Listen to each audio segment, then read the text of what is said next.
Welcome to the Mostly Traverse City podcast. I'm Julie Bronze. And I'm Don Pichet. Each episode, we introduce you to the real treasure of TC, its people. You're invited to get to know the soul of Traverse City, one story at a time. Enjoy the latest episode of the Mostly Traverse City podcast. Welcome to the Mostly Traverse City podcast. I'm Dr. Don Pichet, and I am here today with my dear friend, Mr. Doug Grove. Doug will probably not, admit this openly, but Doug can probably be considered like the grandfather of the golf industry in northern Michigan to some degree, and we're going to dig into that. But Doug, welcome to the Traverse City podcast. Thank you, Don. The Mostly Traverse City podcast. We're super excited about this. So I met Doug Grove probably age 13 or 14 when you were the assistant golf professional at Traverse City Golf and Country Club. Wow. And your job was to be up early on the Friday mornings at 7 or 7:30 in the morning while the head professional was sleeping it off probably. And Doug's job was to teach the junior golfers. And you did that. And wow. I remember that. And you stuck around for a long time there. Then we went our kind of separate ways, and we are right now on kind of the tip of the spear of what became the golf industry in northern Michigan.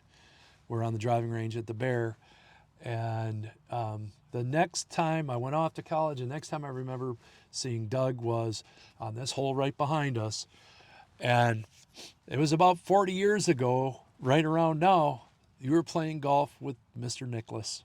Yeah, the grand opening. I think it was June 15th, maybe. Something like that. Yeah. And I think I told you that story before. The range is over here, just to our side. The tee box is down there. And I remember watching the two of you tee off, and I don't know how many people were there. A few hundred people there for sure. There was thousands. Was there? Yeah. Well, marketing number was thousands. Okay, so. all right. But there was a lot. There was a lot. But you guys had just got done hitting maybe a basket full of brand new Muirfield Balata balls into the range. And everybody took off, and me and my buddy Tom Sizek ran over into that field and picked up well, we didn't pick up all of them, but I got a good pocket full of them. Doug, just give us a little bit about what your connection to Traverse City is. Well, my dad was born and raised in Alden, and so that's a town just a little bit north of here, between south end of Torch Lake. Okay, yeah. And his family came from Germany, his dad, and interesting sidebar to that, my great uncle, so it'd be my grandfather's brother, was a math professor at Michigan State for many years, and the math library is named after him. Is that right? Yeah, so I went to State. I get a couple credits short of graduating. Never went to the math library either.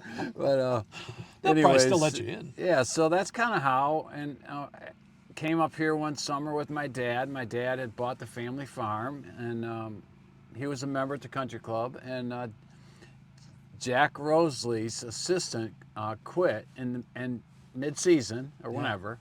And Jack asked me if I'd work for him that summer. Is that right? And I never had plans of being a golf professional. I didn't really know what I wanted to do. Anyways, that's kind of how it happened. And I worked for Jack for 3 years at the country club. And then Jack told me when I started, you work here 3 years and you go somewhere else. Yeah. And then I got a job for Greg Matthews in Kalamazoo Elks, who Greg happened to be a blind golf professional.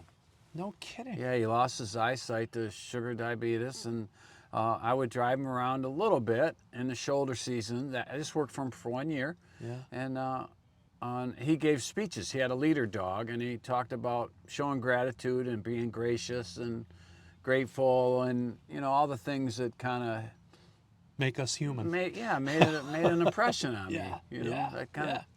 He's a good guy, and that's kind of how it all started. And then I went to Buffalo, New York, and sold dynamite and air compressors and steel for my brother-in-law. And that's a long story I won't bore you with, but did that for a year and then came back and called Ron Green, who owned Acme Public Golf. And Paul Nine had bought it. And I said, Ron, I need a job for the summer, and I'm going to go back to school. Yeah. And then Ron called me a week later and said, we want you to be our golf pro. And then I met Nicklaus, and then did 9 startups after that.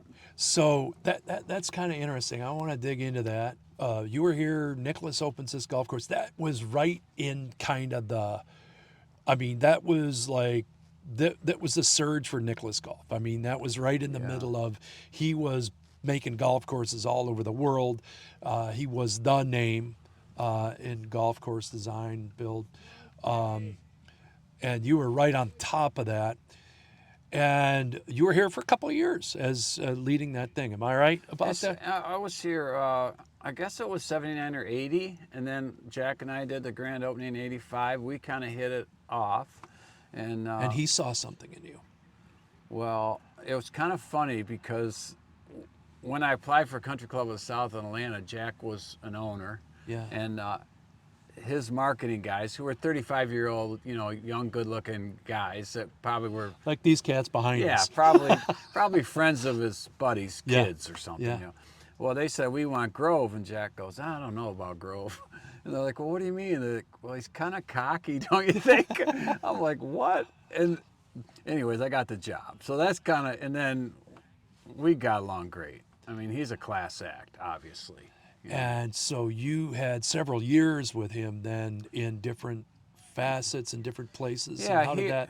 Yeah, here, what I learned at the resort was I cut my teeth in most areas of business, which would be, HR, all the disciplinary forms, all the SOP manual, all the things that are important. And then I learned food and beverage a little here, and marketing. And people forget this, but we had an association. It was the Northern Michigan Golf Council, and it was all the area resorts got together. I mean, Collectively. Boyne and Garland and McGuire's, on and on.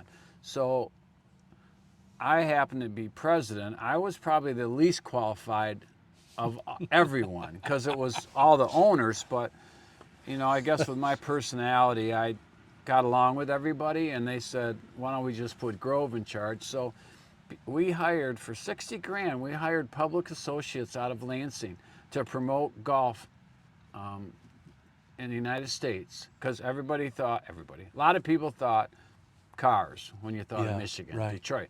So we hired a public affairs associates, I think it was, and they lobbied for us, and then we got hundreds and hundreds of thousands of dollars from the state. Wow. To promote in Golf Digest. And then my family and we moved to Atlanta with Nicklaus, and then within a year all these ads hit. Yeah. And people started coming up here from Atlanta. Yeah. It was so cool. Crazy. So you started this thing, left, went south, and we're working with Mr. Nicklaus and all his new golf ventures as the Get It Started thing, and came back and it was all built. It's all golf is everywhere. It was, well, what happened is I had met Mr. Hayden here, who was E&L car hauling, largest car hauler in the United States. He wanted to build a golf course. I called Freddie Muller, and because Freddie loved that, that aspect of golf, the architecture, and travel all over the world. And he mentioned Doak. So I got a hold of Doak, and that's kind of how it started. I put Doak and Hayden together, thanks to Freddie. Yeah. And then, and that's how High Point started. So I went to Atlanta, and was there like a year and a half, and then we came back, and I was at High Point for a season. So we got a little in the weeds there, but the reality is, from this golf course that Nicklaus did, that you raised and got it on, from birth to adolescence and into and got this thing to be what it is. We now have High Point Golf Course, which you were involved with, is rekindled now and one of the top-rated golf courses in the country. Crystal Downs, another place that's been here for a long time.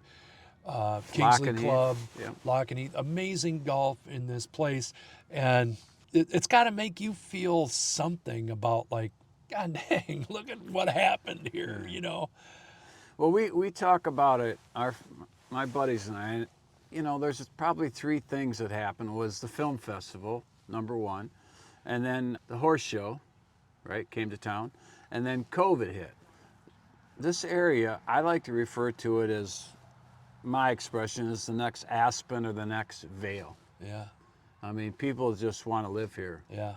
You know, and the horse show people came here, in my opinion. I'm not a horse guy, but they saw how mild winters were. I mean, summers were, and they loved Yeah. the cool weather compared to the South. I mean, So part of the vision of the Mostly Traverse City podcast that my wife, Dr. Julie Bronze, and I are doing is to kind of help people get to know the people that have made this place what it is today and so desirable. And that's why they're thinking about coming here. Doug Grove's one of these people, and you may meet him out here. What would you say to somebody that's committed to move to this community? How would you suggest they plug in and get connected?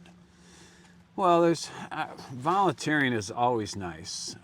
My family and we're very involved in Special Olympics. We have a special needs daughter. My wife is area director for Area 2, so that's one area. There's always, like, I'm a swim coach and helping them. Service clubs, golf leagues.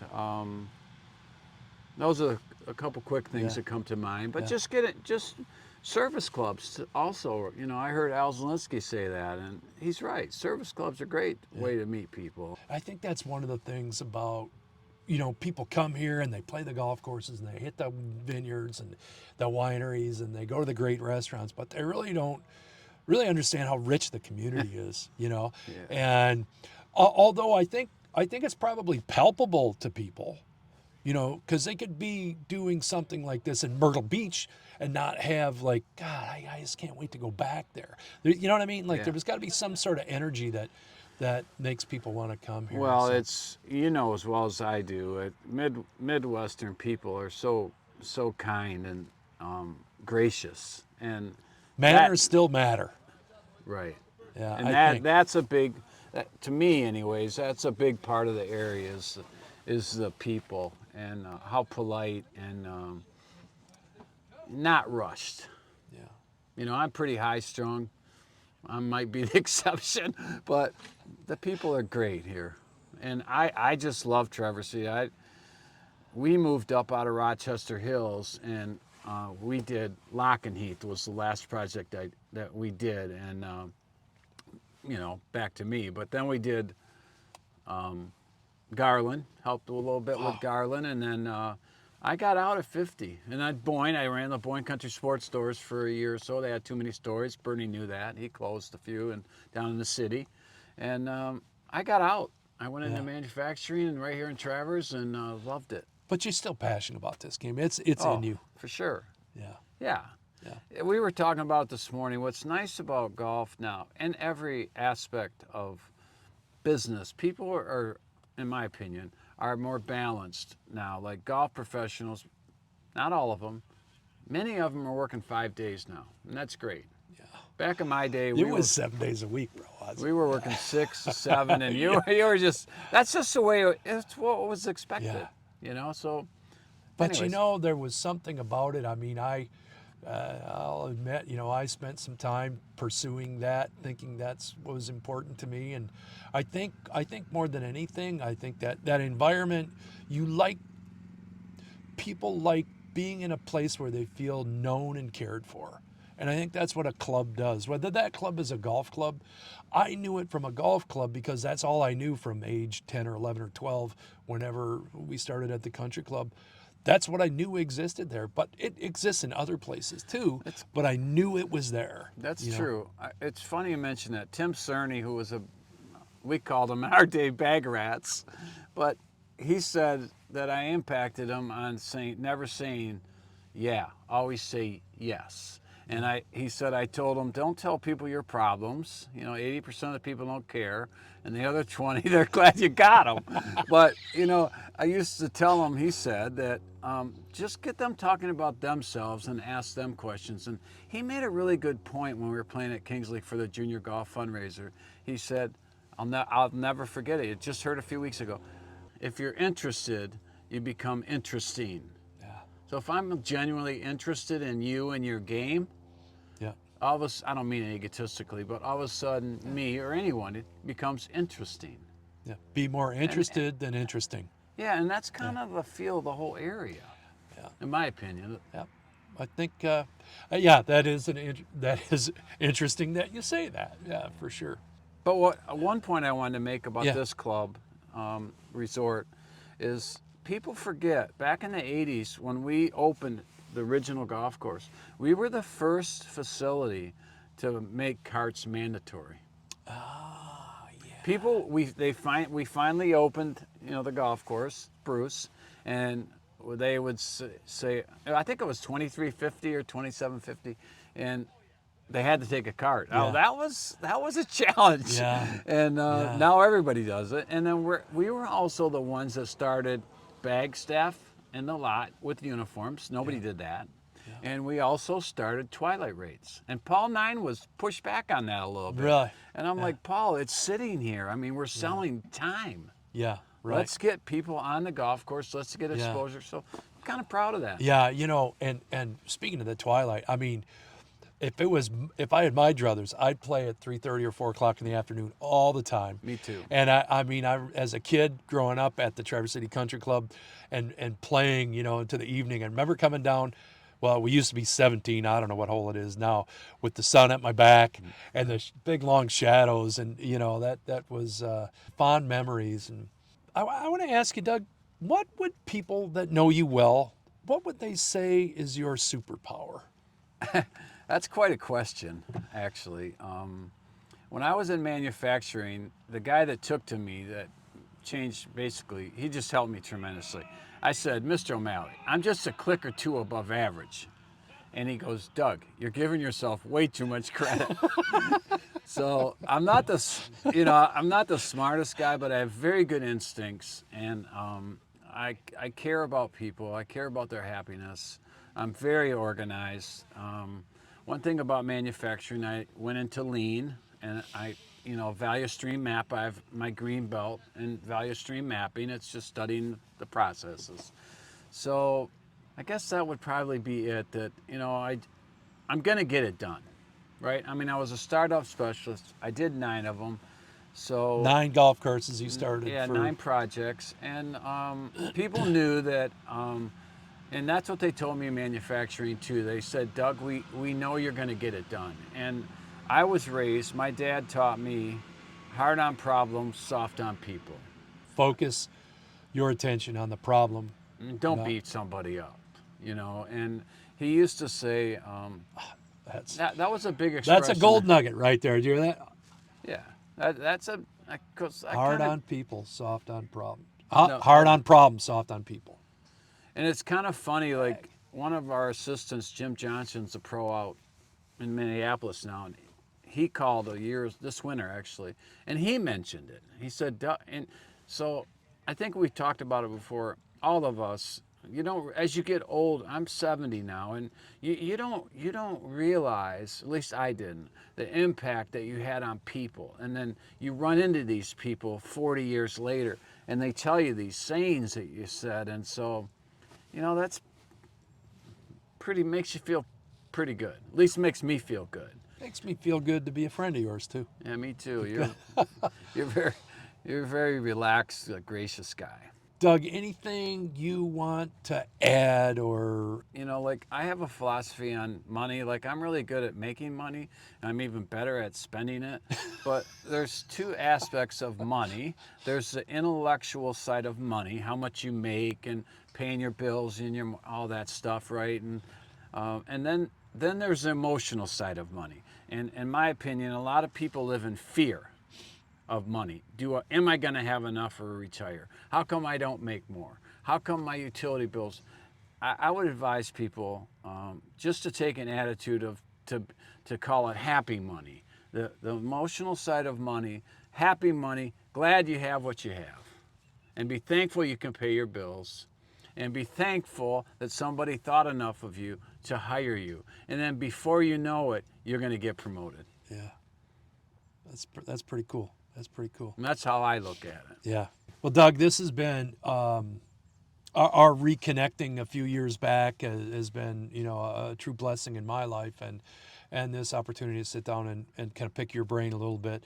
I hope till the day I die, I remember that day with you 2 guys kicking this off, which really represented kind of like opening the barn doors to golf in northern Michigan. And I was blessed to be able to be at that moment. It is etched in my head, but I'm grateful to be in community here in Traverse City with you, and grateful that you could be part of the Mostly Traverse City podcast. Thank you, Don. Thanks for being here, bro. Thank you. Appreciate you. Thanks for tuning in to the Mostly Traverse City podcast. Until next time, stay curious, stay connected, and keep living your own kind of magic.